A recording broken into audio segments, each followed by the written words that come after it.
salamat at Panginoon sa amin na amin.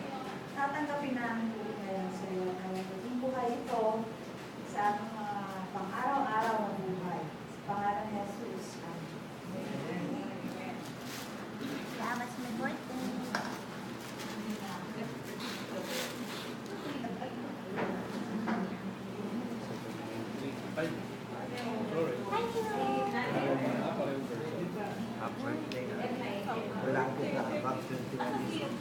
Naman. Legal aid. Thank you for Thank you po.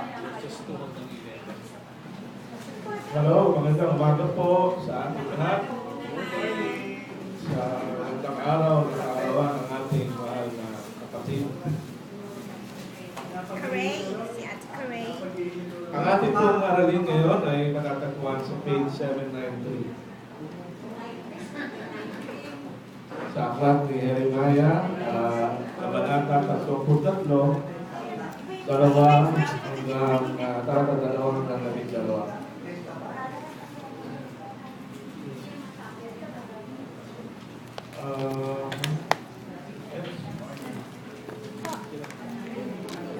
Magsasagot? Kasi isa pa yun. Wala pa tayo.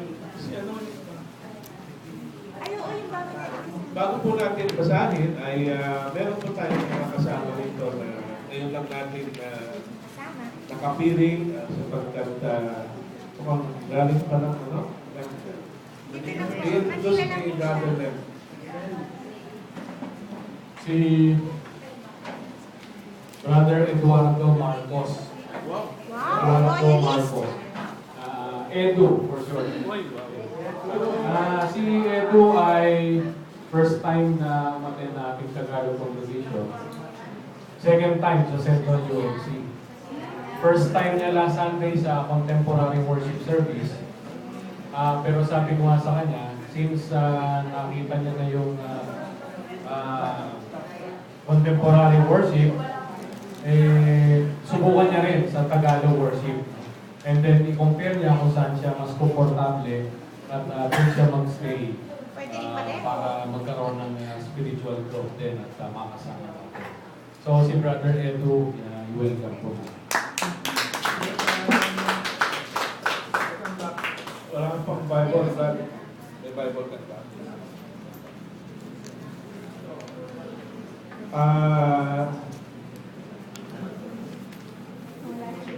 Kung nakita niyo na po, yung ating aralin ay papatuloy tayo at babasahin na naman natin ito ng sabutan tulad ng dati. Gaya ng dati. Simulan ko na po.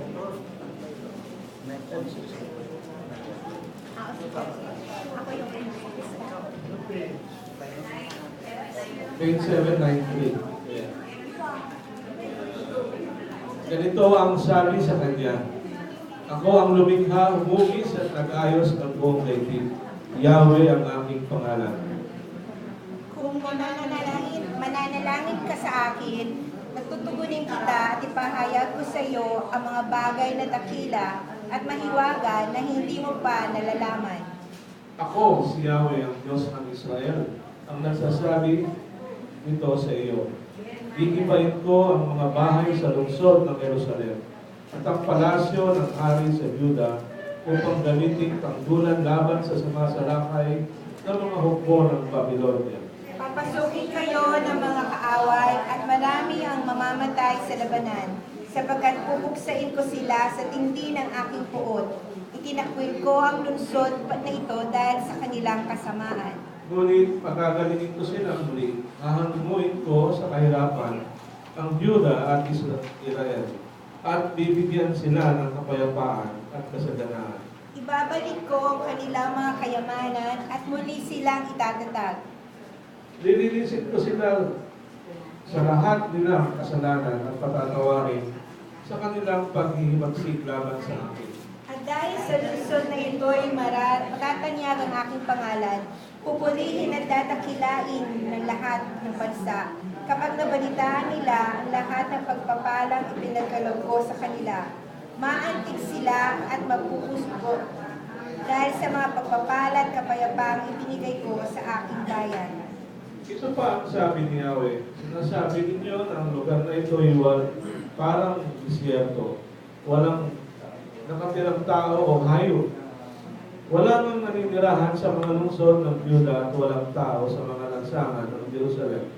Ngunit ito'y darating sa lugar na ito, ang katuwaan at kasayahan, ang tinig ng mga ikakasal habang sila ay nasa bahay ni Yahweh upang maghandog ng pagpupuri at pasasalamat. Maririnig ang sigawang, purihin si Yahweh sa makapangyarihan sa lahat, dahil sa kanyang kabutihan, pag-ibig niya ay tunay, laging tapat kailanman. At ibabalik ko ang kayamanan ng bayan. Ako si Yahweh ang may sabi nito. Lahat po tayo sa unang talata. Ito ang Sabi sabi ni ni Yahweh, Yahweh sa buong lupain ito na walang pakinabang at walang nakatirang tao o hayop. Muli magbabalik ang mga pastor at payapang pagsisikain sa kanilang mga kawan. Ito ang mga salita ng Diyos at pagpalain po tayong lahat sa pagkakabasa nito. Sa dapat po ito ipangiratin ng ating mahal na tagapaguna si Brother Lev. Okay, magandang umaga mga kapatid. Kung maalala natin, yung nakarang linggo ay ating pinag-usapan yung tungkol sa bentahan ng lupa sa pagitan ni Hanabel at yung pinsan niyang si Propeta Jeremias. Si Propeta Jeremias ang sinasabing weeping prophet, no? Nung pinag-iisipan ko mabuti yung kalagayan ni Jeremiah, naisip ko, talagang kahit siguro sino sa atin ang lumagay sa kalagayan niya, talagang mapapaiyak ka, no? Kasi ang sitwasyon niya kasi parang imagine natin yung isang magulang na mayroong anak na napakatigas ng ulo, ayaw makinig. Pinagbabawalan mo, inaawat mo, pero nagpupursige pa rin na gawin yung gusto niya, nakikita mo na mapapahamak siya doon. Siyempre, napakahirap sa isang parent ng gano'n, ano? Mahal mo yung isang tao, pinagbabawalan mo na huwag ituloy yung gagawin niya, pero ayaw magpaawat, ayaw magpasaway. Nakikita mo na malalagay sa panganib at siguradong mapapahamak siya kapag nagpatuloy siya doon. Siyempre, ang feeling doon talagang mahirap, no? Para sa isang magulang. Itong si Propeta Jeremias, nararamdaman niya yung gano'n, no? Meron siyang malalim na concern o malasakit sa kanyang mga kababayan, pero hindi niya maawat sa katigasan ng ulo.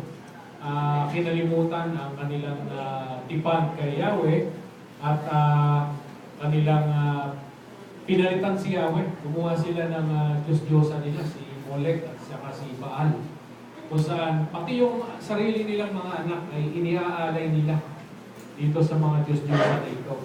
At dahil nilimot nila si Yahweh, yung kasamaan na yun ang nabunsod para dumating sa kanila yung kaparusahan.